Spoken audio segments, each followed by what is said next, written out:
So we read My Brother the Shut-In by Kinoko Higurashi. What are your thoughts on the manga? I really like this manga. The premise is that there's a girl in high school who's very outgoing. She leads a very busy lifestyle where she has tons of friends at school, and then she has a really busy but fun after-school job. And when she comes home, that's where the conflict in her life really is, where she has a brother who's a shut-in, and her father doesn't seem to respect or understand the amount of work that it takes for her to do her after-school job, as well as all the chores in the house. Yeah. And that's kind of like the first conflict in the story. I found the emotional drama in the story really impactful. I felt for our main character, Shino, a lot, and especially those kind of big moments where she lets her emotions out. I kind of felt those as well. I understood her frustration. Mm-hmm. Yeah, and it was also frustrating with the dad because while he expects a lot from Shino, like obviously I don't know, has he given up on his son? And so that's why he doesn't expect him to do anything? Why does he give him passes? He's a lost cause, I guess, even though he's not. That's kind of the mystery of the first volume, is that the story conceals the real reason why her brother, Tomotsu, went into hiding basically as a complete shut-in, a hikikomori. And that's obviously leading up to a dramatic reveal of why he left it. And he seems to have some struggles with school that also coincided with the divorce of his parents, right? That's still mysterious. I felt like I understood the father character more as the story went on, because in the first chapter, the father appears to you as the reader as this sort of blanked face, unresponsive, unforgiving sort of character where he's really not cutting his daughter any breaks. But as the story progresses, he kind of shows his more bumbling side more, I would say, where you kind of realize he is just a regular dad. And he does say in the first volume, like, because Shino starts crying when he tells her, when he kind of... He says that she'll need to quit her job since she isn't taking her chores seriously. Is that what you're talking No, about? because what really, he wasn't really saying that she should quit. He was more just kind of scolding her for not prioritizing home life, right? Which, it's pretty, like, again, he comes off pretty unforgiving, and she starts crying, and his response is to say, don't start crying, just let me know what's wrong. And I feel like that's really his attitude, where he just wants to talk with his daughter, but he's having an equal issue communicating with his daughter and his son. I imagine that's tied into his divorce as well. Like, I think the father's going through his own struggles as well. You just don't get to see as much of that in the manga. What the story focuses on is Shino's emotions. Initially, you think that the real issue is that Shino is just very ashamed and confused of her brother, the fact that he doesn't leave the house and he just stays at home. But after a while, I think that the real issue that she has is that she's been lying to her friends about her home life, Mm-hmm. and the guilt of lying is really... Weighing on her. Exactly.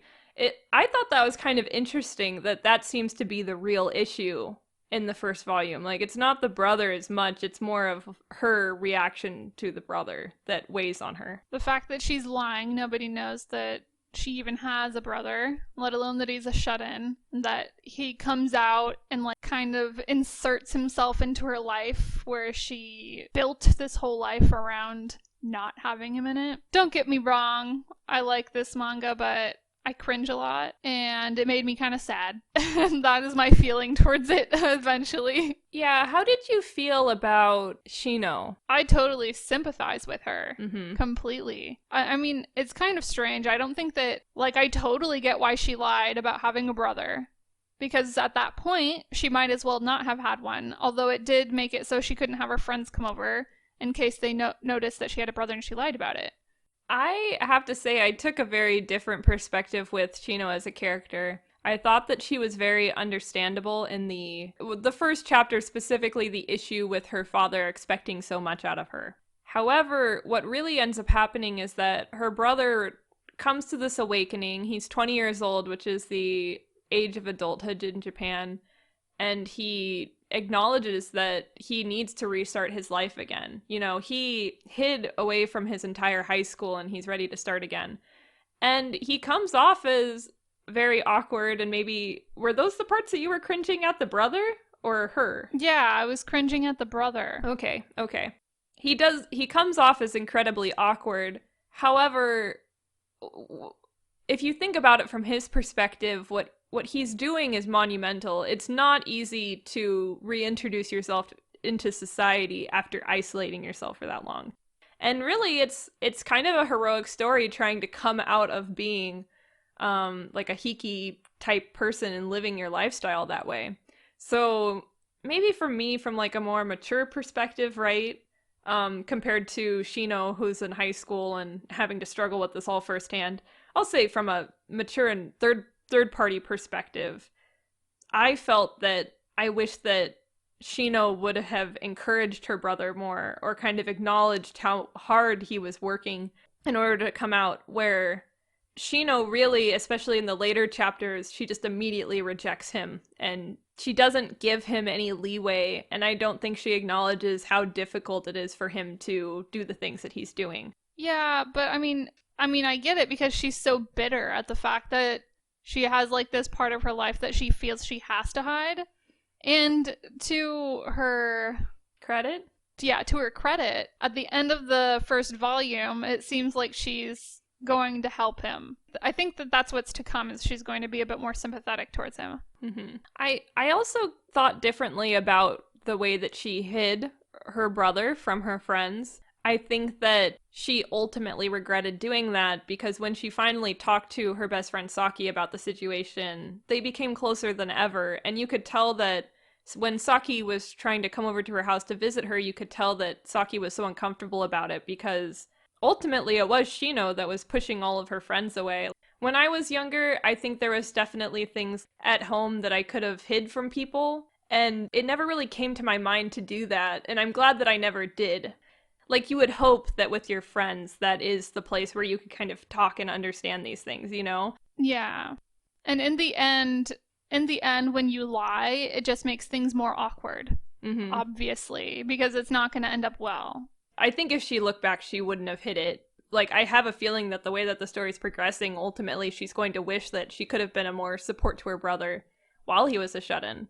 I'm surprised that the father hasn't been doing anything, but again, I think that He has his own issues. yeah, I feel like it's going to go in that direction as well. The one part of the story that I truly enjoyed was the bento box storyline. That was so cute. Because you get to see more about what their relationship was like before he became a shut-in. So it's nice to see that positive aspects of their life together. Especially the reveal of the bento because She was so worried. yeah, she was so worried about her brother making her the bento, and then there's the big reveal that the bento was great. It was perfectly normal. It was kind of goofy. The bento had a face. It was funny because he made like a little face out of little hot dogs and umeboshi. And then he gave her little bunny apples for dessert, like she always wanted. It's so cute. I think that the mangaka has a really interesting way of balancing comedy and drama.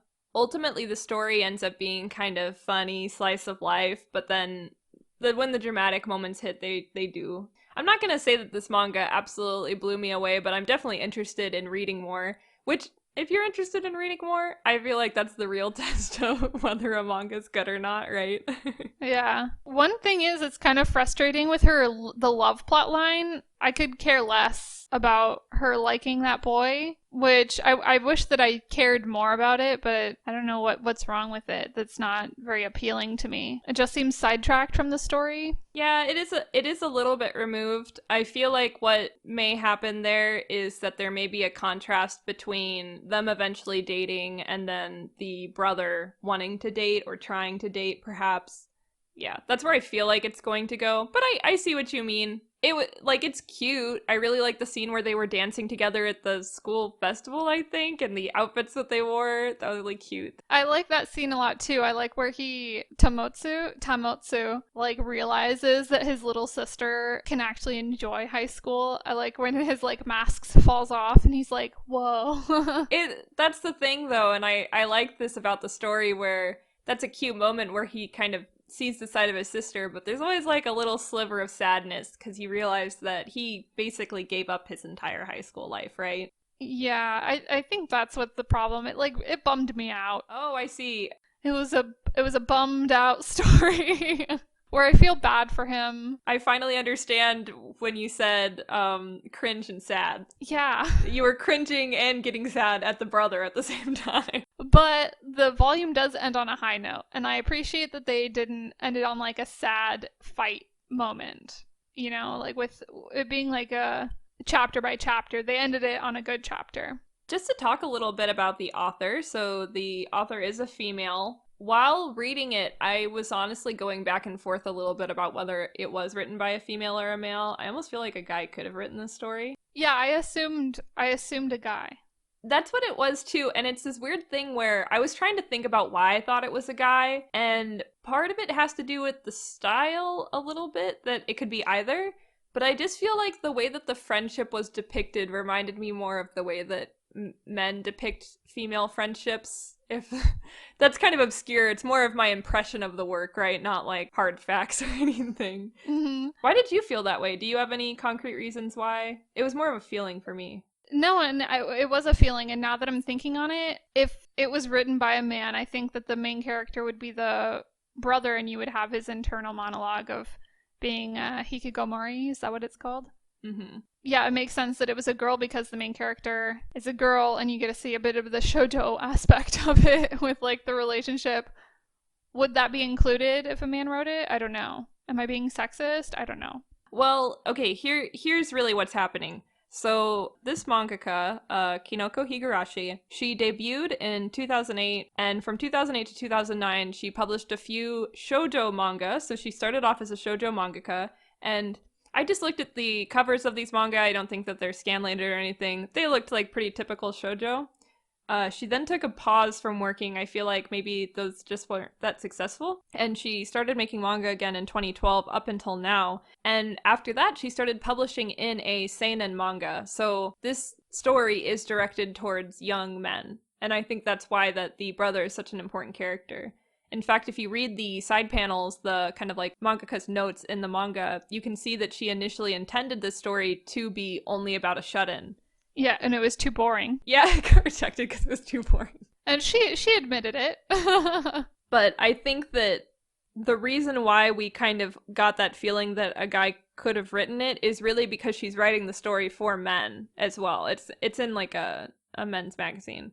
I've actually read one other of her manga. If you remember Helvetica Scans, that was the Scanlation group that did Moso Telepathy. Helvetica Scans is translating another of her manga. I think that they translated the title as Living, Eating, and Sleeping Together, and then Without Being Married. I think that was the title. The whole idea is that it's another story where there's kind of a split protagonist, male-female, and it's about these two people who are in a romantic relationship together, but they're just not married. It's like the drawn out, like they're basically married, but you kind of see the reasons why they're not married yet, and that's kind of the struggle of the characters, right? And I liked it as well. I think this series is more interesting because just personally I relate a lot to Tomotsu and kind of being a shut-in. I've definitely lived parts of my life where I would describe it as being a shut-in.